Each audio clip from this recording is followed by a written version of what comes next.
a nuestro podcast titulado Conectar Desigualdad.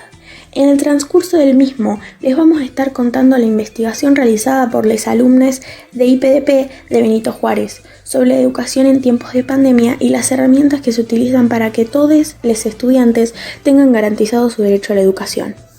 A continuación, escucharemos a los protagonistas de esta nueva realidad, estudiantes, docentes y directivos que hablarán en representación de cada grupo encuestado.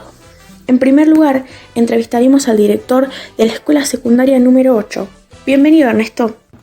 Muchas gracias por la invitación. Antes que nada me quiero presentar. Soy Ernesto, director de la Escuela de Educación Secundaria número 8. En mi carácter de director, me gustaría contarles que en esta nueva normalidad que se presenta como consecuencia del COVID-19, mis colegas directivos y yo llegamos a la conclusión que fue todo un desafío organizar y planificar las clases virtuales y o actividades a distancia. En mi localidad, solo 2 de 5 instituciones decidieron que las clases virtuales serían de carácter obligatorio, teniendo en cuenta las dificultades de los alumnos, familias y profesores. De todas maneras, en ninguna normativa queda aclarado que estas son de carácter obligatorio. Al comenzar la pandemia, la principal problemática fue la conectividad. Es importante destacar que solo un 60% de todos los alumnos de la comunidad tuvieron acceso a las clases. Para los que no se pudieron conectar, se pensaron distintas alternativas.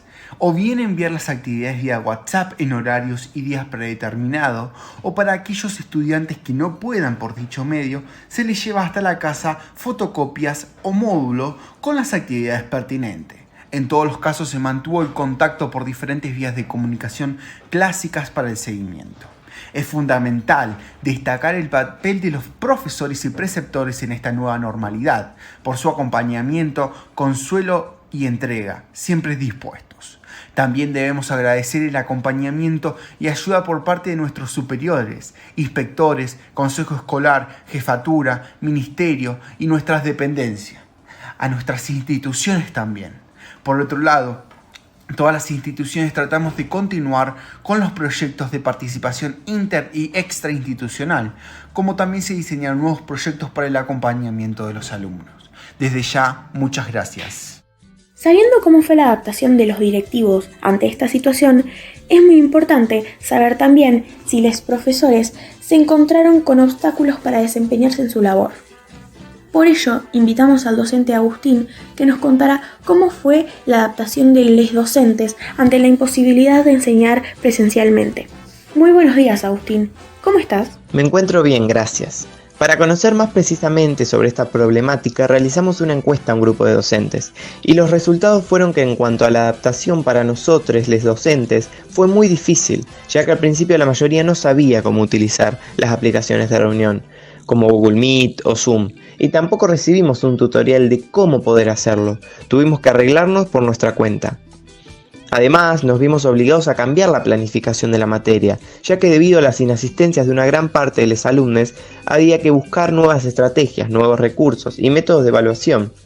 Sumándole a esto que con el pasar de las semanas, los alumnos se encontraron muy desganados y fue difícil tratar de que se incorporen a las clases o que entreguen los respectivos trabajos prácticos. ¿Creen que las clases virtuales son realmente necesarias? Sí, lo son, pero es muy difícil de realizarlas muchas veces debido a la mala conexión de internet, e incluso a veces imposible, ya que los alumnos o nosotros no tenemos las herramientas necesarias como celulares, una tablet o computadoras para conectarnos.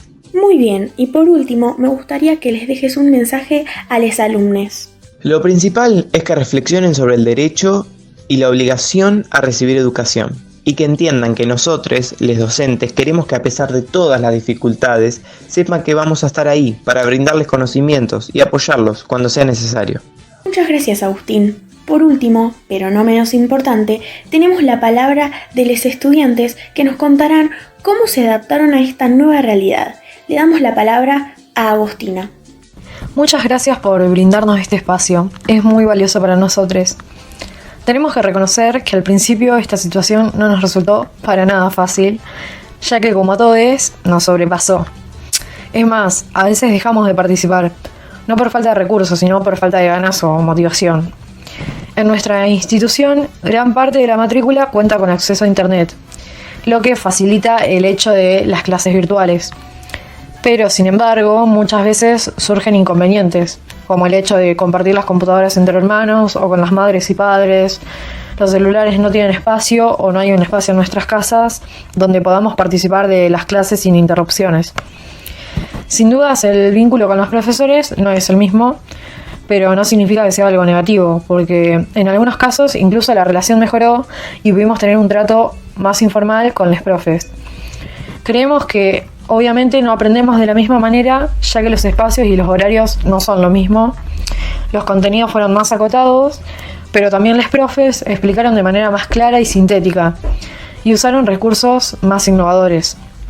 Si bien esta fue nuestra experiencia, sabemos que en otras escuelas la realidad no es la misma y hay muchos estudiantes que lamentablemente no están teniendo acceso a la educación.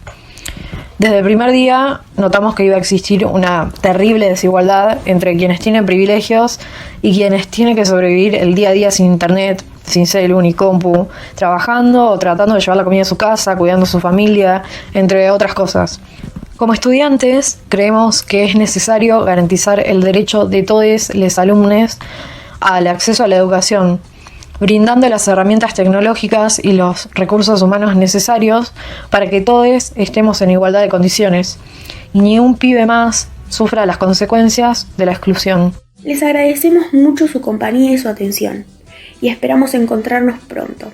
Esto fue Conectar Desigualdad, un proyecto de los alumnos del Instituto Pedro Díaz Pumará para el programa Jóvenes y Memoria.